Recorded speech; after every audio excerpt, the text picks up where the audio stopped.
Hello, kumusta kayo? At ngayong araw ay meron lang tayong short video na gagawin. Ito yung para dun sa mga nagtatanong lang sa akin kung kumusta naman yung ating ADB 160 after natin magpalit ng 17 grams na SeaWorks sa mga ahonan. So tamang-tama itong lugar na to kung nasan ako ngayon para matesting natin yung lakas niya sa mga ahon-ahon. So kung makikita nyo, yan yung lugar na to. Yan, mataas yan, di ba? Pero meron pang mas mataas na lugar na pupuntahan tayo. Pero akitin muna natin to, itong ating unang lugar na makikitang mataas. And so far, ayan, malakas naman. Okay sa mga ahonan. Hindi siya hirap.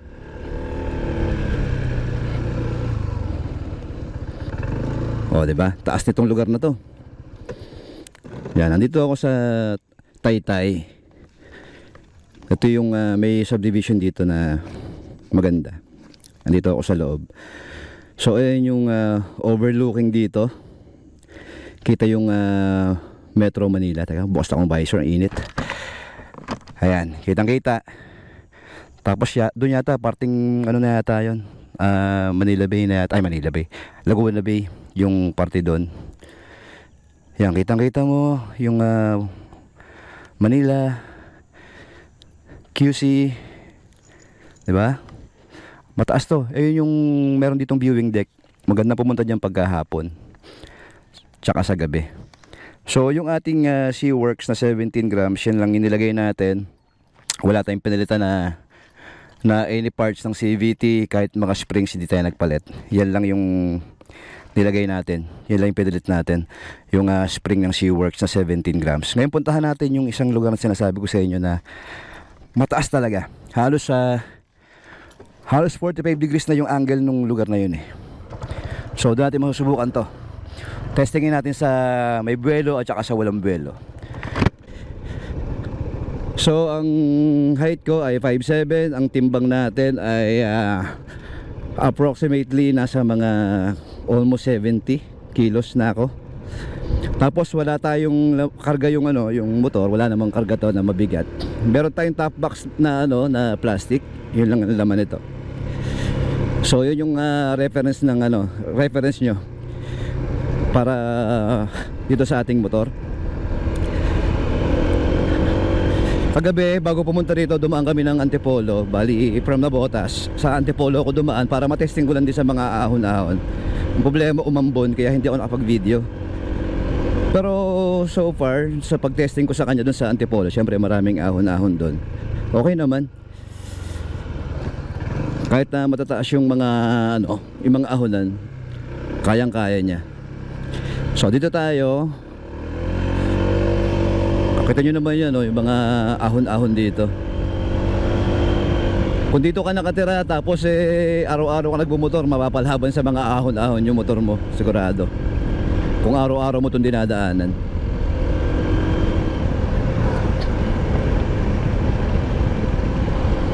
Pero kagabi, syempre may angkas ako, naramdaman ko rin yung kung ano yung difference ng may angkas saka walang angkas. Okay naman, sa Antipolo, maraming ahon, kayang-kaya naman. Hindi naman nahirapan yung motor.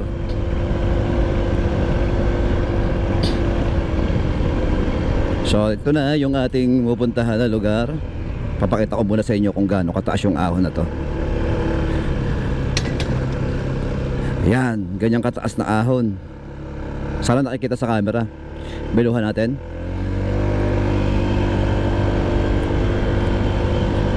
Ayan, maka 50 pa tayo. 55.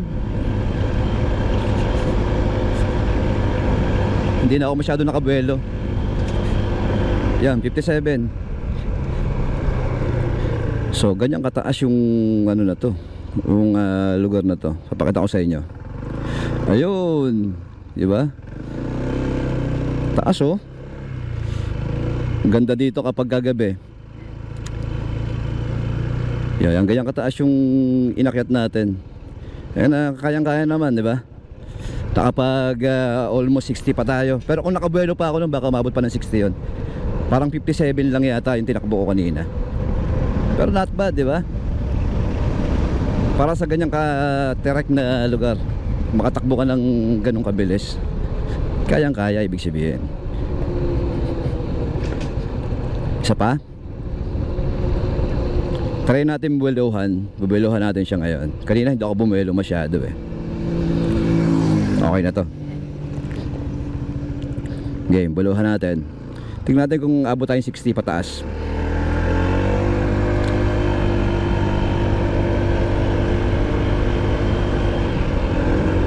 Game, let's go.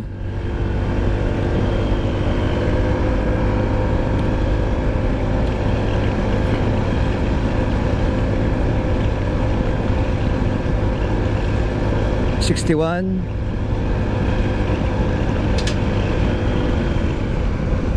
Yun, hanggang 60, 61, 59, 61. Ganun yung ating tinakbo. Ganda ng lugar, di ba? Ito yung mga gusto kong lugar talaga, yung mga mapuno, mabundok.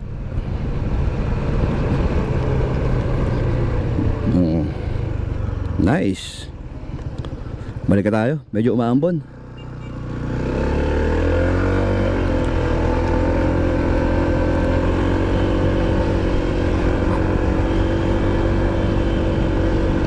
Dito tayo sa gilid.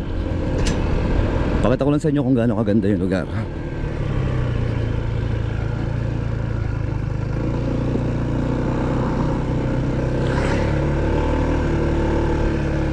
O yun, may binibenta pala rito yung lupa.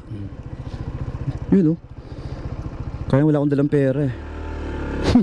Pagbalik ko na lang siguro mamaya. Oh, ayan yung pinuntahan natin lugar, ganda oh. Maganda rito kapag sa gabi. Tapos galing ka dun sa, yan sa likod ko. Tapos mabilis yung takbo mo. Siguro mga bandang 7 PM. Tapos bigla kang aakit na ganon. Tapos mabilis yung takbo mo. Ang galing, para kang nag-take off sa aeroplano. Bigla mong makikita yung view na yan, na puro ilaw, ang ganda. Tara na.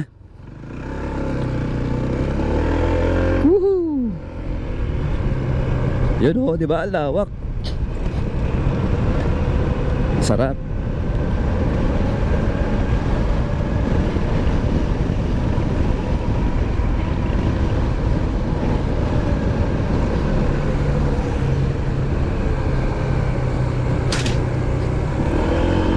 Yun.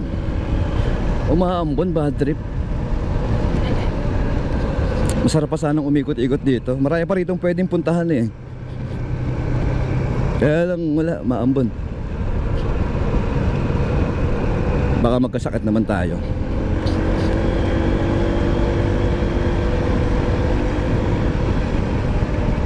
Madalang na kaming umuwi dito kasi dati madalas kami dito. Ngayon madalang na, medyo na busy kasi.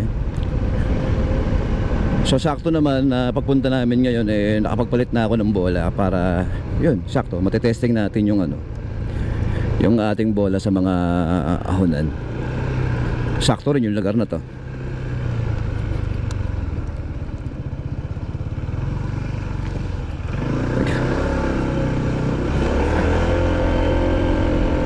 Ayan, balik na tayo. Ayan o, lumalakas na yung lumalakas na yung ambon.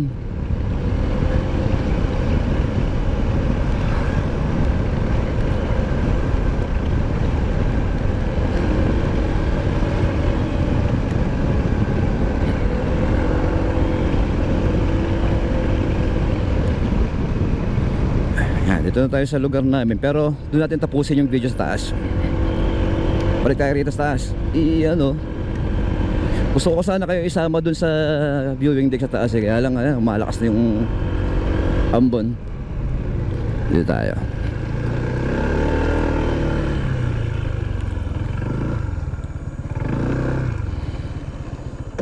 Yun. So sa mga nagtatanong, yan na yung sagot.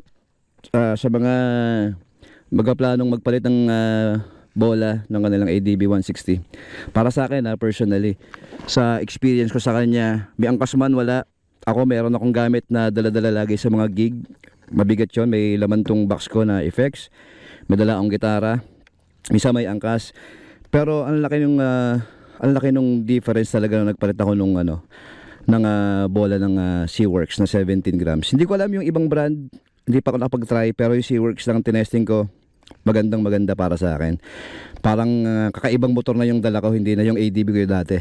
Kumpara mo sa stock, iba talaga yung iba talaga yung performance niya. Yun, nasakto lang tayo na nandito tayo sa lugar na may mga ahon-ahon, kaya na-testing natin tong ating ADB 160 na bagong palit yung bola. So tara na, bago pa tayo mabasa ng ulan.